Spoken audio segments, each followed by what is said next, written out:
वही दक्ष को इतने गुस्से में देखकर आरोही कांपने लगी। उसे समझ आ गया कि दक्ष ने उसे गलत समझ लिया है, पर वो कुछ बोलती उससे पहले ही दक्ष ने अपने सख्त होठ आरोही के नर्म होठों पर रख दिए और उसे रिडली किस करने लगा। उसकी किस में जरा सा भी प्यार नहीं था, सिर्फ और सिर्फ गुस्सा था। आरोही के खुद दूर जाने वाली बात सुनकर दक्ष पागल हो गया था। वो कुछ भी बर्दाश्त कर सकता था, पर आरोही को खुद से दूर जाने नहीं दे सकता था। सिर्फ वो ही जानता था कि उसने आरोही को अपना बनने के लिए क्या कुछ नहीं किया था। आरोही ने सोच भी कैसे लिए को वो उसे खुद से दूर जाने देगा। लगता है उसने उसकी छूट का गलत मतलब निकल लिया है। उसे बताना पड़ेगा कि दक्ष सिंघानिया कौन है। वही दक्ष के इस तरह किस करने से आरोही की आंखें बड़ी हो गई। उसे समझ नहीं आ रहा था कि दक्ष को अचानक से क्या हुआ, वो इस तरह क्यों रिएक्ट कर रहा था। वही दक्ष के इस तरह बिना रुके रिडली किस करने आरोही को अब अपने होठों पर दर्द होने लगा था। पर चाहे उसे कितना भी दर्द क्यों न हो रहा हो, उसकी इतनी हिम्मत नहीं थी कि दक्ष को रोक सके या खुद से दूर कर सके। उसे पता था कि अगर उसने दक्ष को खुद से दूर करने की कोशिश की, दक्ष का गुस्सा शांत होने के वजह और बढ़ जाएगा। दक्ष के साथ इतने साल रहने पर वो दक्ष को इतना तो जानती ही गए थी। पर उसे कुछ न कुछ करके उसे शांत करना ही होगा, क्योंकि उससे अब और ये दर्द बर्दाश्त नहीं हो रहा था। वही दर्द के मारे आरोही अब छटपटाने लगे थी। सच में अब उससे ये दर्द बर्दाश्त नहीं हो रहा था। वही आरोही के इस तरह छटपटाने से भी दक्ष को कोई फर्क नहीं पड़ा, बल्कि उसकी पकड़ आरोही पर और कस गई, जिससे आरोही के मुंह से एक चीख निकल गई, पर वो चीख उसके गले में ही घुट कर रह गई। आरोही को बहुत दर्द हो रहा था। दर्द के मारे उसके आंख से आंसू किसी झरने की तरह बह रहे थे। दक्ष को इससे भी कोई फर्क नहीं पड़ा। वो बस बिना रुके आरोही को किस किए जा रहा था। आरोही बस रोए ही जा रही थी। उसे तो समझ ही नहीं आ रहा था कि आखिर दक्ष इतने गुस्से में क्यों है और वो उसे किस बात की सजा दे रहा है। वही जब आरोही को सांस लेने में प्रॉब्लम होने लगी, तब जाकर दक्ष ने उसे छोड़ा। दक्ष बिना किसी इमोशन के आरोही के रोते हुए चेहरे को देखा। रोने की वजह से उसका छोटा सा चेहरा पूरा लाल पड़ गया था। उसके होठ भी बुरी तरह से सूज गए थे, जिससे वो और प्यारी लग रही थी। आरोही को इस तरह देखकर दक्ष को उसे अपनी बाहों में भरकर जी भर के प्यार करने का मन कर रहा था। सिर्फ वो जानता था कि उसने इस दिन के लिए कितना इंतजार किया था। उसने जब पहली बार आरोही को देखा था, तभी उसने डिसाइड कर लिया था कि आरोही ही वो लड़की होगी जो आगे चलकर उसकी बीवी बनेगी। उसके लिए उसने क्या कुछ नहीं किया। यहाँ तक कि उसने रस्तोगी परिवार के बिजनेस को भी बैंकरप्ट करने की कोशिश की। उसे अच्छे से पता था कि आरोही के मॉम डैड कैसे हैं और वो अपने बिजनेस को बचाने के लिए क्या कर सकते हैं, और जैसे उसने सोचा था ठीक वैसे ही हुआ। जैसे ही उन्हें पता चला कि वो अपनी बेटी की शादी दक्ष से कर अपना फैमिली बिजनेस बचा सकते हैं, वो तुरंत मान गए। उन्हें इस बात की भी परवाह नहीं कि उनकी बेटी को आगे का पूरा जीवन किसी विधवा के रूप में बिताना पड़ेगा। भले ही बचपन के बाद वो उससे कभी नहीं मिला, पर उसने उसकी पल पल की खबर थी। वो कहा जाती है किससे मिलती है सब कुछ, और ये बात आरोही को नहीं पता थी कि चौबीसों घंटे कोई उस पर नजर रखे हुए है। भले ही आरोही का ये दूसरा जन्म था, पर ऐसा बहुत कुछ था जो उसे नहीं पता था। फिर दक्ष धीरे से उसके गाल को सहलाते हुए अपनी कोल्ड आवाज में बोला, वाइफी तुम सिर्फ और सिर्फ मेरी हो। तुम्हारे हर एक चीज पर सिर्फ मेरा हक है, इसलिए आज के बाद मुझसे दूर जाने के बारे में सोचना भी मत, वरना तुम सोच भी नहीं सकती मैं तुम्हारे साथ क्या करूंगा। वही दक्ष के मुंह से ऐसी सनक भरी बातें सुनकर आरोही बुरे तरह से गए। उसे पता था कि दक्ष उसे लेकर पजेसिव है, पर इतना पजेसिव है कि उसके बस दूर जाने वाली बात सुनकर वो इतना पागल हो जाएगा, उसे नहीं पता था। आरोही ने एक गहरी सांस ली और अपनी दोनों बहोट दक्ष के चारों ओर लपकते हुए दक्ष के होठों पर छोटी सी किस करते हुए बोली, हब्बी आप चाहोगे तो मैं कभी आपको छोड़कर नहीं जाऊंगी। दक्ष और आरोही दोनों ही एक दूसरे की आंखें में देख रहे थे। दोनों की आंखों में एक दूसरे के लिए एक अलग सा ही जुनून और पागलपन नजर आ रहा था। वही आरोही की आंखें में अपने लिए प्यार देखकर दक्ष का गुस्सा जैसे छूमंतर हो गया। वही आरोही की आंखें में अपने प्यार देखकर दक्ष हैरान जरूर हो गया था, पर उसने अपने चेहरे पे कोई इमोशन आने नहीं दिए। वो वैसे ही उसकी नीली आंखें में देखता है। दक्ष के मन में बहुत से सवाल चल रहे थे जिसका जवाब उसके पास नहीं था। ये आरोही उस आरोही से बहुत अलग थी जिसके बारे में उसने सुना था। तभी दक्ष की नजर आरोही के क्लीवेज पर गए, जिससे उसे अपना गला सूखता हुआ महसूस हुआ। आरोही ने आज जो ड्रेस पहनी थी, जिसका गला थोड़ा डीप था, जिस वजह से उसकी क्लीवेज साफ नजर आ रही थी, और ऊपर से क्लीवेज पर वो तिल दक्ष को अपनी तरफ अट्रैक्ट कर रहा था। फिर जब उससे और बर्दाश्त नहीं हुआ तो अपने होठ आरोही के क्लीवेज पर रख दिए और बिना रुके उसे किस करने लगा।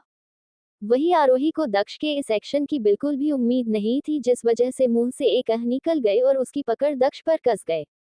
भले ही ये पहली बार नहीं था जब दक्ष उसके इतने करीब आया हो, पर इस जन्म ये पहली बार था और ऊपर से पिछले जन्म में भी वो और दक्ष सिर्फ एक बार ही इंटीमेट हुए थे और भी वो नशे भी थी और उसके बाद वो तुरंत प्रेग्नेंट हो गए थी, जिस वजह से उसके लिए ये सब बहुत नया था।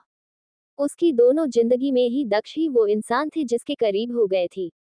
पहले उसे प्यार व्यार में कोई इंटरेस्ट नहीं हुआ, फिर जब उसे प्यार हुआ तो अर्जुन ने उस पर ध्यान नहीं दिया क्योंकि वो भयानक मेकअप करती थी। फिर उसकी शादी दक्ष से हो गई लेकिन वो उसे पसंद नहीं करती थी, जिस वजह से उसने ज्यादातर दक्ष को अवॉइड ही किया। भले ही उसे बाद में उसे उससे प्यार हो गया था, पर उसने और दक्ष ने ज्यादा टाइम साथ में नहीं बिताया था। वो अपने प्यार का इजहार दक्ष से कर पति उससे पहले ही उसकी मौत हो गई, इसलिए ये एहसास उसके लिए बहुत नया था। वही दक्ष के इस तरह किस करने से आरोही के मुंह से सिसकियां निकलने लगी और वही आरोही की सिसकियां सुनकर दक्ष एक्साइटेड हो गया और वो और पैशन के साथ उसे किस करने लगा। थोड़ी देर बाद वही आरोही को जब कुछ भी फील नहीं हुआ तो उसने नीचे देखा, दक्ष किसी बच्चा की तरफ उसे गले लगाकर सो रहा था। दक्ष को इस तरह देखकर आरोही के चेहरे पे एक स्माइल आ गई और वो भी उसे हक कर सो गए। वो भी दक्ष के इस तरह प्यार करने से थक गई थी। आरोही को इस तरह दक्ष को सोता देख हैरानी जरूर हुई थी क्योंकि उसे पता था कि दक्ष को इंसोम्निया है, पर उसे लगा शायद वो बहुत दिनों से नहीं दिया होगा इसलिए उसे नींद आ गई होगी, इसलिए उसने इस बात पर ज्यादा ध्यान नहीं दिया। पलक झपकते ही एक हफ्ता कब बीत गया पता ही नहीं चला। इन 7 दिनों में आरोही ने सिर्फ पढ़ाई की, आखिर उसे सब कुछ पहले से जो पढ़ना था। उसका पहला पेपर इंग्लिश का था। आरोही सीधे अपने क्लास में चली गई। क्लास में बहुत ही शोरगुल था, पर आरोही के आती ही एकदम शांति चाह गए। आरोही ने आज रोज की तरह भयानक मेकअप नहीं किया था, पर वो 7 दिनों से सोए नहीं थी। दिन रात वो सिर्फ पढ़ाई कर रही थी, जिस वजह से उसके आंखें के नीचे काले धब्बे पड़ गए थे जो बहुत ही डरावने दिख रहे थे। कार्तिक ने आरोही की तरफ देखा और उसके मुंह से एक चीख निकल गई। सच में आरोही का चेहरा बहुत ही भयानक लग रहा था और ऊपर से उसने काले कपड़े पहन रखे थे, जिस वजह से और डरावनी लग रही थी। कार्तिक का रिएक्शन देखकर आरोही के चेहरे पे स्माइल आ गए, लेकिन कुछ भी बोले क्रिश दिखने में काफी हैंडसम था। वैसे भी सिंघानिया परिवार के जीन्स बहुत अच्छे थे। दक्ष, अर्जुन, कार्तिक सब एक से बढ़कर एक हैंडसम थे। आरोही मुस्कुराते हुए बोली, मुझे नहीं पता था तुम्हें भूतों से डर लगता है। आरोही की मुस्कुराहट देखकर कार्तिक से और बर्दाश्त नहीं हुआ और वो डर के मारे वहां से भाग गया। फिर उसका मजाक उड़ाते हुए बोला, आखिर तुम्हें ये तो पता है कि तुम भूत की तरह डरवानी दिखती हो। कार्तिक ने सोचा उसे अब कैसे भी करके एग्जाम में अच्छा परफॉर्म करना था और आगे की सीट पर जाना होगा क्योंकि वो अब और इसे बर्दाश्त नहीं कर सकता था। टीचर्स क्लास में आए और उन्होंने सबको पेपर दिए। कार्तिक ने ध्यान से पेपर की तरफ देखा, लेकिन तभी उसकी नजर आरोही की तरफ गई और वो हैरान हो गया क्योंकि आरोही अपना पेपर लिख रही थी। हर कोई ये बात जानता था कि आरोही हमेशा खाली पेपर देती थी। वो सदमे में था, कैसे आरोही बिना रुके हर एक सवाल का जवाब दे रही थी। वो इस बात से हैरान नहीं था कि वो जवाब दे रही, बल्कि कैसे जवाब दे रही थी। वो आंख बंद करके हर सवाल का जवाब दे रही थी। ऐसा लग रहा था कि जैसे उसके मन में जो आ रहा था वो लिख रही थी। कार्तिक ने उसे बेवकूफ कहा, पर आरोही ने उसकी बात पर बिल्कुल भी ध्यान नहीं दिया और अपना पेपर लिखती रही। आखिरी एग्जाम मैथ्स का एग्जाम था। आरोही ने पेपर की तरह देखा और सिर घूमने लगा। हल्की उसके पास फोटोग्राफिक मेमोरी थी, पर उसके पास इतने सब कुछ पढ़ने के लिए टाइम नहीं था और ऊपर से मैथ्स में इतने कम समय में सब कुछ सीखना इम्पॉसिबल था। कार्तिक ने आरोही की तरफ देखा और फिर उसके शीट की तरफ जो पूरा खाली था। कार्तिक को लगा था कि वो सच में इस बार मेहनत कर रही है, लेकिन वो गलत था। आरोही कभी नहीं बदल सकती थी। आखिरी शीट सबमिट करने के बाद सब बच्चे खुशी से उछलने लगी। फाइनल एग्जाम खत्म हो गए। अब आगे क्या होगा दक्ष और आरोही की जिंदगी में, जानने के लिए पढ़ते रहिए मेरी ये novel reborn of devil little wife, सिर्फ और सिर्फ पॉकेट एफएम पर। आज के लिए इतना ही। आगे जानने के लिए नेक्स्ट एपिसोड पढ़िए and please like, comment and share जरूर कीजिए। एंड प्लीज आप लोग आपने रिव्यू जरूर दीजिएगा कि आपको मेरी ये स्टोरी कैसे लगी। Please please. आखिरी एग्जाम मैथ्स का एग्जाम था। आरोही ने पेपर की तरह देखा और सिर घूमने लगा। हल्की उसके पास फोटोग्राफिक मेमोरी थी, पर उसके पास इतने सब कुछ पढ़ने के लिए टाइम नहीं था और ऊपर से मैथ्स में इतने कम समय में सब कुछ सीखना इम्पॉसिबल था। कार्तिक ने आरोही की तरफ देखा और फिर उसके शीट की तरफ जो पूरा खाली था। कार्तिक को लगा था कि वो सच में इस बार मेहनत कर रही है, लेकिन वो गलत था। आरोही कभी नहीं बदल सकती थी। आखिरी शीट सबमिट करने के बाद सब बच्चे खुशी से उछलने लगी। फाइनल एग्जाम खत्म हो गए। पेपर सबमिट करने के बाद आरोही के पास करने को कुछ नहीं था तो उसने वॉशरूम में जाकर अपने मेकअप हटाने का सोचा। वैसे तो आरोही को पता था कि दक्ष को उससे लुक से कोई फर्क नहीं पड़ता है, फिर भी वो अपना ये भयानक चेहरा लेकर दक्ष के सामने नहीं जाना चाहती थी। जैसे ही वो बाथरूम में एंटर हुई, उसे कुछ जानी पहचानी आवाजें सुनाई दी।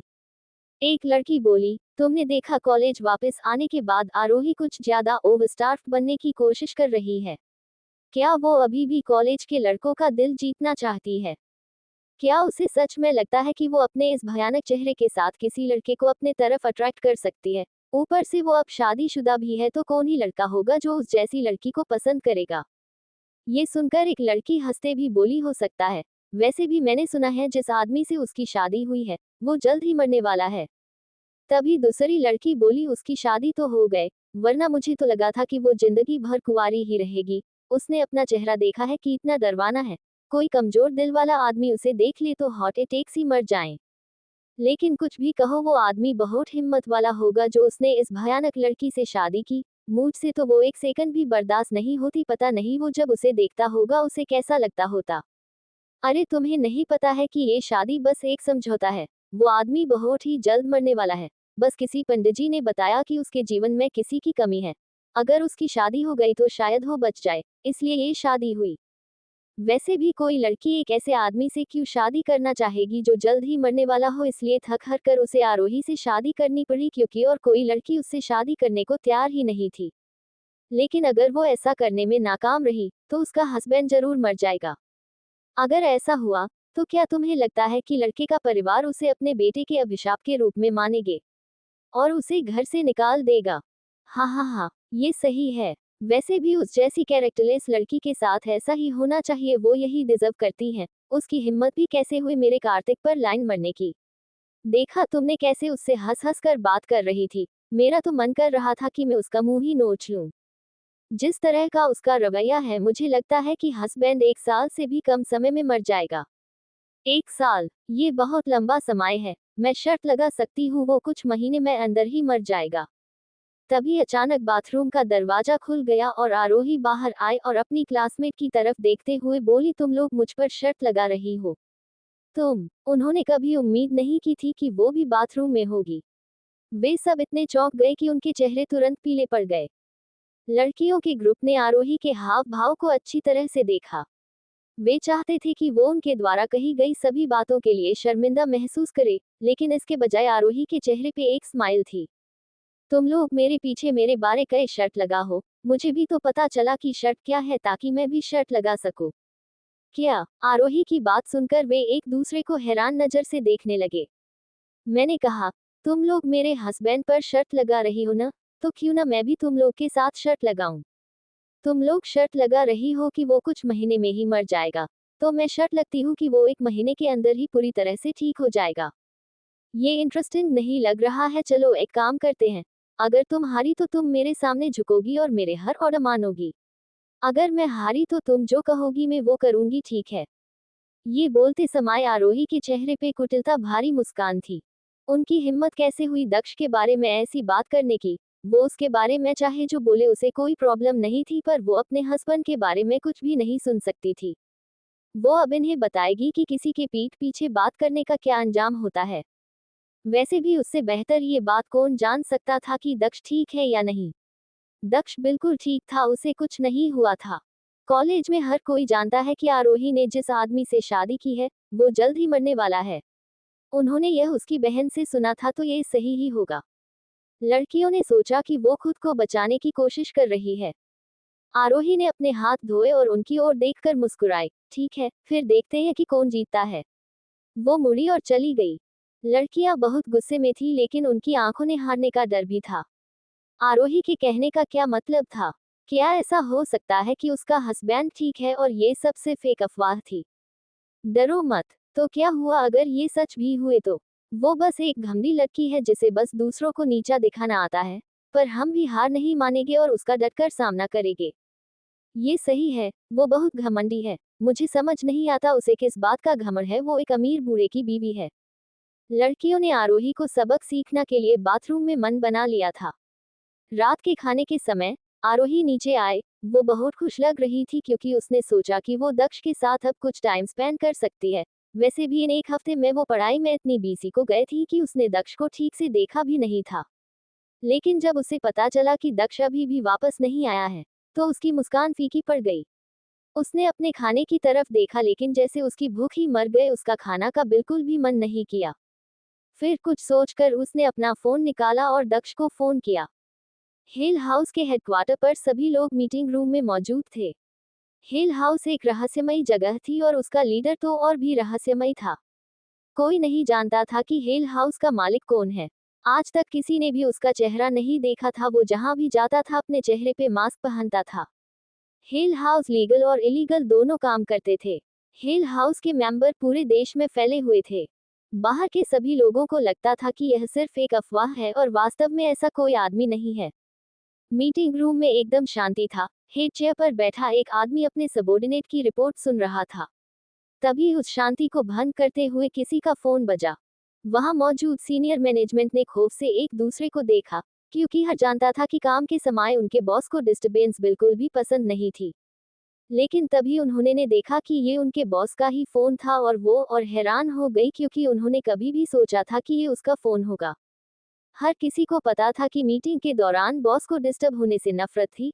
पक्का अब कॉल करने वाले की खैर नहीं थी। सबने उस इंसान के लिए सॉरी फील किया। लेकिन जैसे ही उस आदमी ने देखा कि किसका कॉल है, तो आसपास टेम्परेचर जो घुटन से भरा हुआ था वो एकदम से नॉर्मल हो गया। उन सभी ने अपना सिर नीचे झुका लिया। किसी ने भी आदमी की तरफ देखने की हिम्मत नहीं की, लेकिन वे महसूस कर सकते हैं कि कमरे में तापमान पहले से थोड़ा पहले नॉर्मल हो गया था।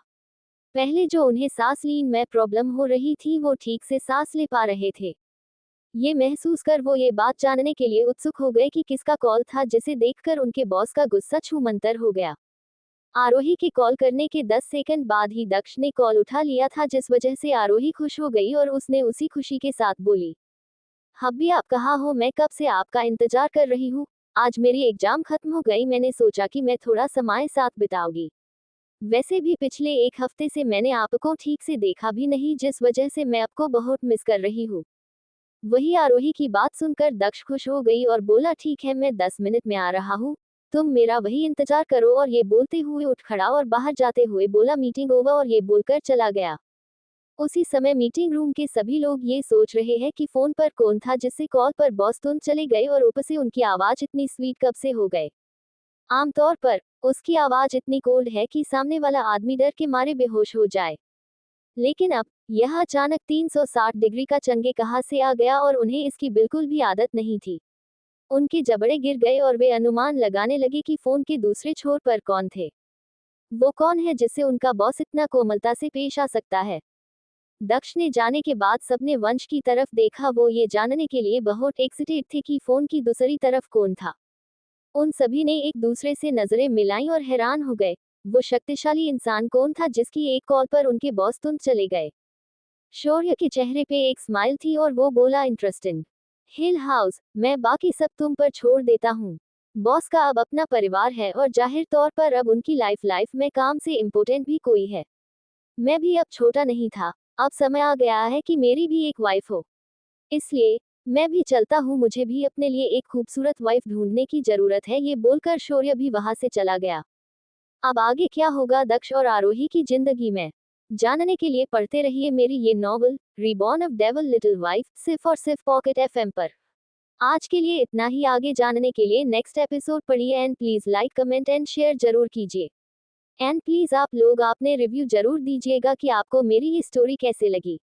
Please please.